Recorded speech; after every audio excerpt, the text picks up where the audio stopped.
पाया जाता है द्रव में। द्रव क्या है, बहता है, कहीं रख दीजिएगा पक्का पर, ये कहीं उछित जाए बह जाएगा। और ठोस के जहां पर रख के आए हैं छत पर, वैसे ही स्थिर अवस्था में रहेगा। उसका ना आकार बदलेगा, ना स्थान उसको, उसका कण ना हिलेगा ना डोलेगा, जस के तस रहेगा। देखिए गैस, गैस का भी अंतर बताए थे, इसका ज्यादा और डिटेल्स में बताया है। लेसन 1 में पढ़ना है भौतिक के बारे में, इसमें तो ज्यादा पढ़ना है रासायनिक के बारे में, लेकिन फिर भी एक बार इस पर नजर देना आवश्यक है, क्योंकि इसी के बारे में चर्चा हो रही है, पदार्थ के बारे में। गैस जिस पदार्थ का लेसन में है भी, गैस जिस पदार्थ का आयतन एवं आकार दोनों अनिश्चित होता है। जिस पदार्थ का आयतन और आकार, क्या, जिस पदार्थ का आयतन एवं आकार दोनों अनिश्चित होता है, निश्चित नहीं होता है, उसे क्या कहते हैं, गैस कहते हैं। इसका जैसे oxygen, carbon dioxide, LPG, CNG. LPG का फुल फॉर्म आता है लिक्विड पेट्रोलियम गैस, और सीएनजी का फुल फॉर्म होता है पूरा नाम कॉम्पैक्ट नेचुरल गैस, सीएनजी। देखिए यहाँ पर हम लोग आपके है दिखाया हुआ है गैस, सीएनजी से बहुत सारे गैस गाड़ी चल रहे हैं। यहाँ पर कोई इसमें जो सिलेंडर दिख रहा है, इस पर थोड़ा सा फोकस करते हैं, क्या इससे भी प्रश्न आते हैं। ये सीएनजी ये तो कम ये है, एलपीजी है, इसमें ब्यूटेन और प्रोपेन का मिश्रण होता है। हमारे घरेलू गैस में ब्यूटेन और प्रोपेन का मिश्रण होता है। और इसमें गंध क्यों होता है, तो ये इथाइल मरकैप्टन के कारण इसमें गंध होता है, इथाइल मरकैप्टन के कारण।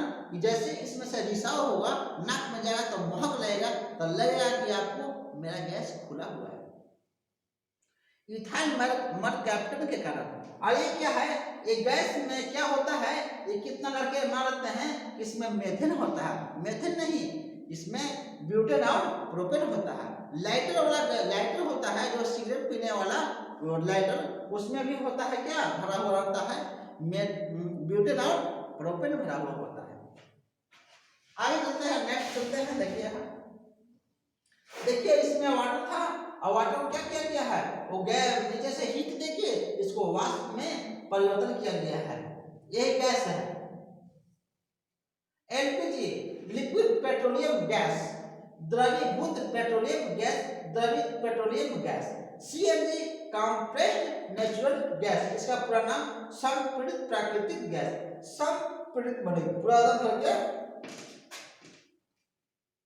दम दबा करके भरा हुआ रहता है, ज्यादा भरने से ये होता है, खोलेगा तो वो गैस अवस्था में छाछ, लेकिन इतना इसको प्रेस करके एक छोटे से टंकी में भर दिया जाता है, इसका कण पास आ जाता है, इस प्रकार ये पानी बन जाता है। अंदर रहता है पानी, हिलाइएगा तो हिलेगा ही, और जैसे मारेगा हम दबाइएगा, मारेगा छाछ करेगा, वो निकलेगा गैस के रूप में।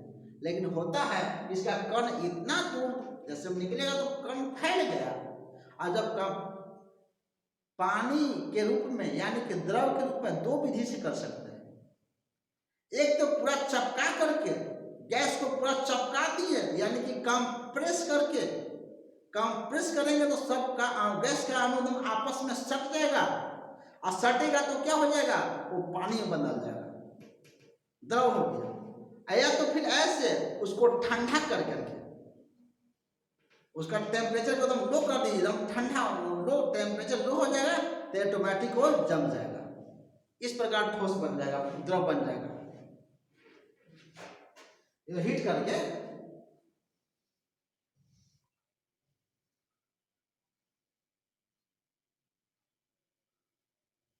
क्या होता है, टेम्परेचर को बढ़ा करके, टेम्परेचर को बढ़ा, जैसे मतलब बर्फ है उसको गर्म करेंगे वो पानी में बन जाएगा, पानी में पिघल जाएगा। ये तो ठंडा करने पर भी हो, ठंडाई से भी बनता है ठोस पदार्थ। ठोस पदार्थ का अर्थ होता है वैसे वह होता है कि पदार्थ में कोई मिलावट ना हो, शुद्ध पदार्थ।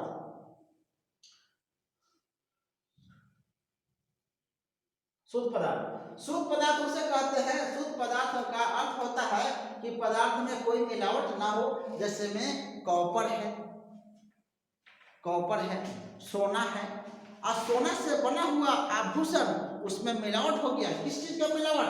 तांबा का मिलावट हो गया, तो हो गया क्या? वो मिक्स हो गया, मिश्रण हो गया, अशुद्ध हो गया। लेकिन शुद्ध सोना 24 कैरेट का होता है। शुद्ध सोना 24 कैरेट का होता है, और वो जब तक वो शुद्ध अवस्था में है तो वो क्या है? वो शुद्ध है। और जैसे उसमें तांबा मिला दिया तो हो गया मिश्रण। तो शुद्ध पदार्थ का अर्थ होता है कि पदार्थ में कोई मिलावट ना हो। शुद्ध पदार्थ जैसे में प्योर सब्सटेंस, वैसे पदार्थ जिनमें स्थित सभी कण समान प्रकृति के होते हैं उसे शुद्ध पदार्थ कहते हैं। जैसे में ऑक्सीजन, लोहा, नमक इत्यादि। ऑक्सीजन में क्या? केवल ऑक्सीजन O रहता है। नमक है शुद्ध एक ही प्रकार के अणु है। शुद्ध घी एक ही प्रकार का अणु है। जिसमें एक ही प्रकार के जो पदार्थ एक ही प्रकार के अणु से बना होता है उसे शुद्ध कहते हैं, और उसी को तत्व भी कहते हैं। जो एक ही प्रकार का अणु से बना हो उसे टुकड़ा करने के बाद में उसका, जैसे में एक मान लीजिएगा सोना है, और सोना का 2 टुकड़ा किए, इधर का भी सोना, ये भी सोना, अलग अलग हुआ लेकिन फिर भी क्या कहलाया? सोना ही कहलाया। जैसे में हम यहाँ पर ये करते हैं, कोई 2 चीज मिलाते हैं, H2O, हाइड्रोजन और ऑक्सीजन दोनों को अलग करेंगे तो क्या हो गया? ये हो गया ऑक्सीजन अलग हो गया और हाइड्रोजन अलग हो गया। तो हाइड्रोजन क्या कहेंगे? हाइड्रोजन। और दोनों को मिलाएंगे तो क्या हो गया? तब यौगिक हो गया। दोनों को मिलाएं तो पानी यौगिक हो गया। मैं 2 से मिला हुआ है। तो शुद्ध पदार्थ एक ही प्रकार के कणों से बना होता है, उसे हम कहते हैं शुद्ध पदार्थ। तत्व देखो, तत्व का भी वही है। तत्व आता है शुद्ध में। तत्व वह शुद्ध पदार्थ जिसके किसी भी सरल पदार्थों के संयोग से न ही बनाया जा सकता है और न ही भौतिक एवं रासायनिक विधि से अलग किया जा सकता है। जैसे में सोना, चांदी, लोहा, हाइड्रोजन, ऑक्सीजन इत्यादि, ये सभी क्या है? एक ही प्रकार के अणु से बना है, इसीलिए यह शुद्ध पदार्थ है। अशुद्ध पदार्थ ही तत्व होता है। देखिए यहाँ पर केवल एक ही प्रकार के परमाणु से बने पदार्थ को तत्व कहते हैं। जैसे में देखिए सोना है, इधर क्या है? लोहा है, लोहा से बना हुआ पदार्थ टांगी है, कुल्हाड़ी। परमाणु पदार्थ का सूक्ष्मतम कण है जिसको आगे तोड़ा नहीं जा सकता है। ये किसने कहते हैं? जॉन डाल्टन साहब ने कहते हैं 1803 ईस्वी में। 1803 ईस्वी में जॉन डाल्टन साहब ने कहते हैं कि परमाणु पदार्थ का एक सूक्ष्मतम कण है जो अविभाज्य है, जिसे तोड़ा नहीं जा सकता है। 1803 ईस्वी में जॉन डाल्टन साहब ने कहते हैं। 1803 ईस्वी में जॉन डाल्टन साहब कहते हैं कि परमाणु अविभाज्य है। सभी पदार्थों अत्यंत सूक्ष्म कणों से बने होते हैं जिन्हें परमाणु कहते हैं, और परमाणु खंडित नहीं किए जा सकते हैं। या तो फिर ये कह सकते हैं अणु के छोटे छोटे कणों को परमाणु कहते हैं। शॉर्ट में परमाणु किसे कहते हैं? अणु के छोटे छोटे कणों को परमाणु कहते हैं। धातु उसमें का सूचक होता है। धातु का सारे गुण इसमें लिखा हुआ है, यहाँ पर हम वो दिखाते हैं। यहाँ पर धातु उसमें का सूचक होता है, धातु विद्युत का सूचक होता है, धातु ठोस अवस्था में पाए जाते हैं, धातु सामान्यतः कठोर होता है, इसका घनत्व उच्च होता है, इसका गलनांक एवं क्वथनांक उच्च होता है। गलनांक माने गलना और क्वथनांक माने खौलना। गलेगा, जब इसको टेम्परेचर देंगे तो क्या होगा? ये गलेगा, और क्वथनांक देंगे तो क्या है? ये खौलेगा। धातु तल होती है, तल मतलब एक खींच के लंबा कर देना। जैसे सबसे ज्यादा तन्यता है सोना का, एकदम खींचिए 1 ग्राम से पूरा लंबा दम खींचा जाएगा 1-2 किलोमीटर। धातु में अधात्वर्ता का गुण पाया जाता है। अधात्वर्ता माने कि पीट के एकदम चतरा बना, एकदम पतला से पतला भी अधात्वर्ता इसे कहते हैं, जो पीट के चतरा बना दे। धातु तन्य मैंने खींच के लब खूब लंबा कर दो। सबसे ज्यादा तन्यता सोना में पाया जाता है। इसकी ऊपरी परत चमकदार होती है। जब चमकदार जैसे में सभी चमकदार, इसकी ऊपरी परत चमकदार होती है। धातुएं चमकदार होती है, लेकिन अपवाद में अधातु में आता है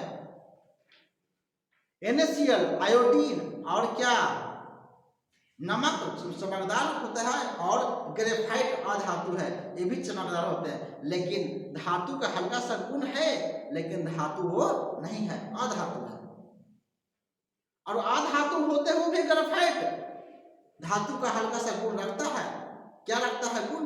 क्योंकि उसमें इलेक्ट्रिक प्रवाह होता है, उसमें इलेक्ट्रिक का विद्युत का वो सुचालक है। ग्रेफाइट विद्युत का सुचालक है, उसमें चमक पाई जाती है, लेकिन है वो अधातु। धातु इलेक्ट्रॉन का त्याग करते हैं और धन आयन बनाते हैं।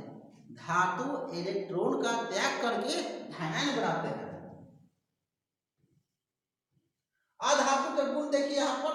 धातु और अधातु में अंतर स्पष्ट करने के लिए यदि क्वेश्चन में आए तो ऊपर वाला धातु, नीचे वाला धातु अधातु, एक तरफ लिखेंगे धातु, एक तरफ अधातु, और दोनों में से 5-5 वो लिख देंगे या 4-4 भी लिख देंगे तो हो गया काम। धातु और अधातु में अंतर स्पष्ट आप कर चुके। देखिए अधातु में क्या क्या, अधातु उष्मा का कुछ अलग होता है। अधातु विद्युत का भी, उष्मा मतलब क्या, ठंडा और गर्म होना, ये होता है उष्मा। जैसे में लकड़ी का लोहा एक छत पर रख दिया ठंडे के मौसम में, एक लोहा का रखिए, कोई पदार्थ लोहा का रखिए, एक लकड़ी का रखिए, और जाकर उसको जाकर छुइए ठंडी के मौसम में, और उसको जाकर छुइए सुबह, तो देखिए कि लकड़ी का जो गठन है वो गर्म है, उतना ठंडा नहीं है जितना कि लोहा ठंडा है। तो क्या हुआ, उसका का वो ज्यादा सुचालक। यही काम अवॉइड कीजिए, धूप में रखिए तो ज्यादा गर्म होगा लोहा वाला, और लकड़ी वाला थोड़ा कम होगा, नॉर्मल होगा, लेकिन वो बहुत हाई हो जाएगा।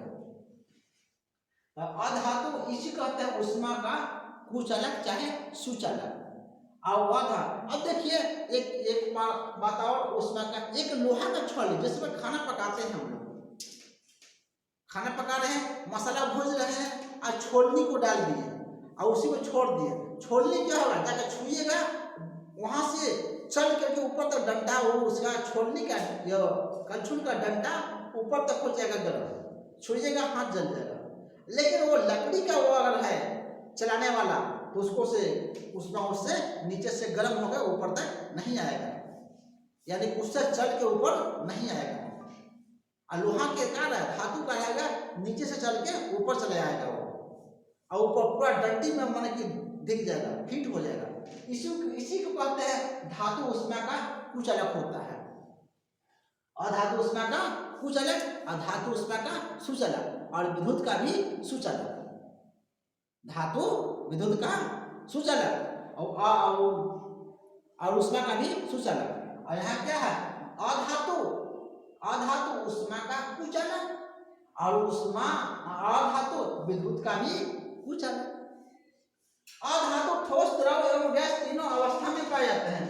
अधातु ठोस, द्रव एवं गैस तीनों अवस्था में पाए जाते हैं।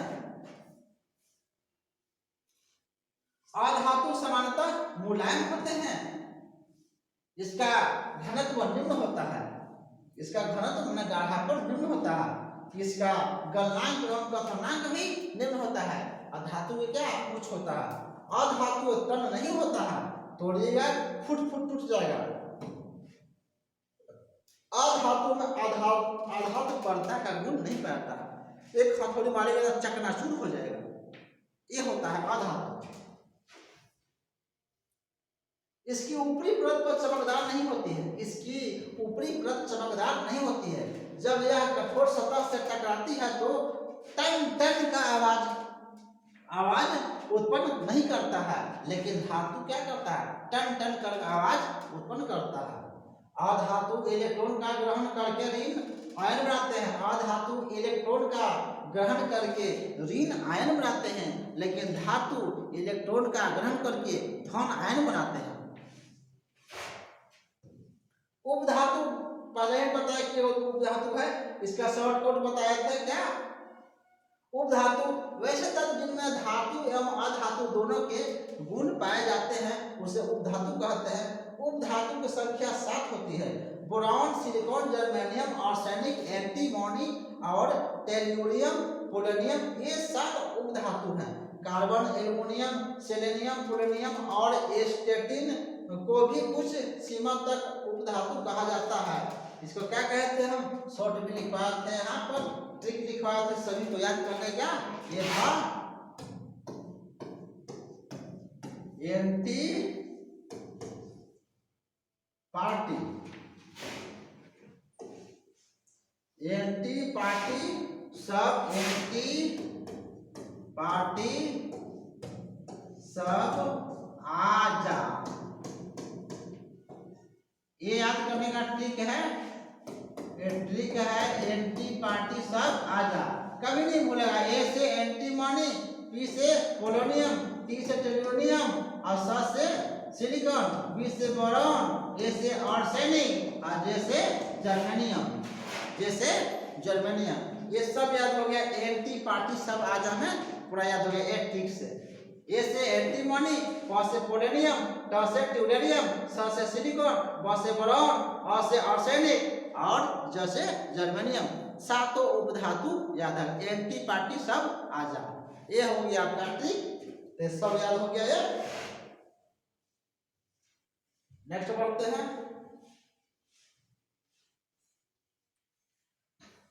ये है अभी तक के 118 तत्वों का ज्ञात किया गया है।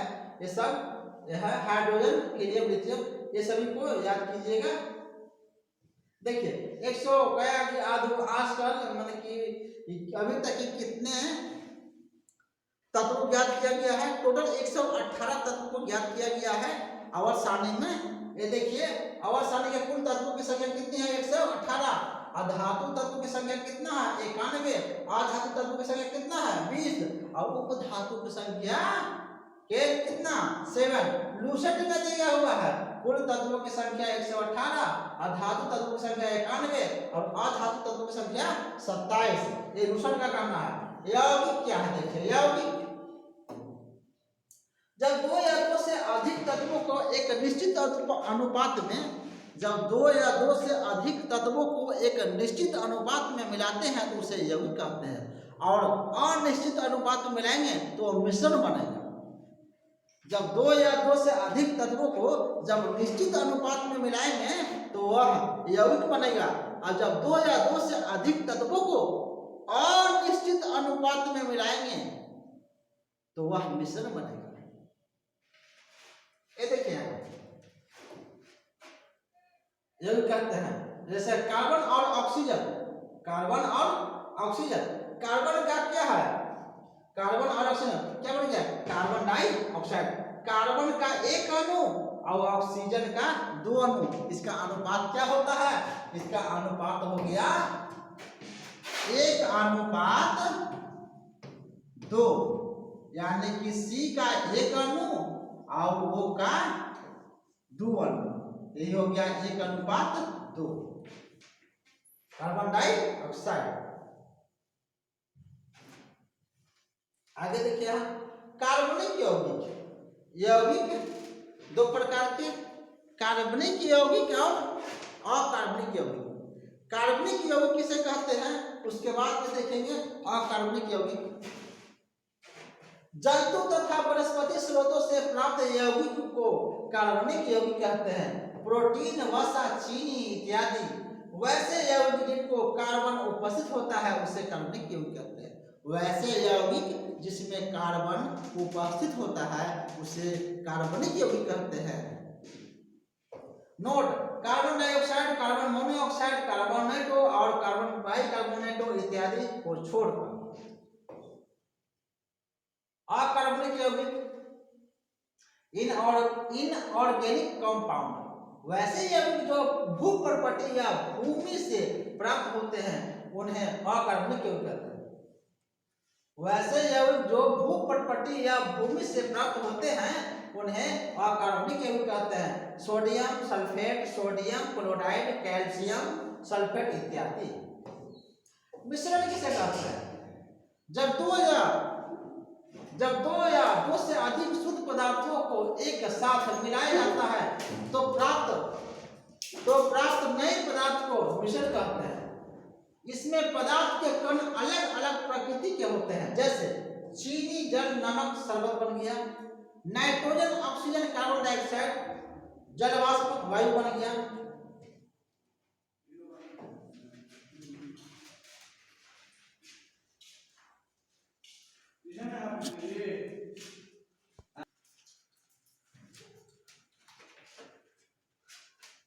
चले चीनी जल नमक शरबत, ये मैं का आवाज बोलते रहे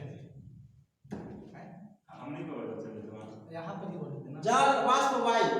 यहाँ देखिए मिश्रण होते हैं दो प्रकार के, समांगी मिश्रण और विषमांगी मिश्रण।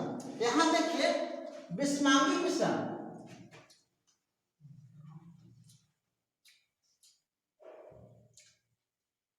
समांगी मिश्रण और विषमांगी मिश्रण। समांगी मिश्रण उसे कहते हैं जिसका क्रम हम लोग नंगी आंखों से नहीं देख सकते हैं, और विषमांगी मिश्रण का हम लोग नंगी आंखों से बिल्कुल हम देख सकते हैं। जैसे कि यहाँ देखिए आगे बढ़ते हैं।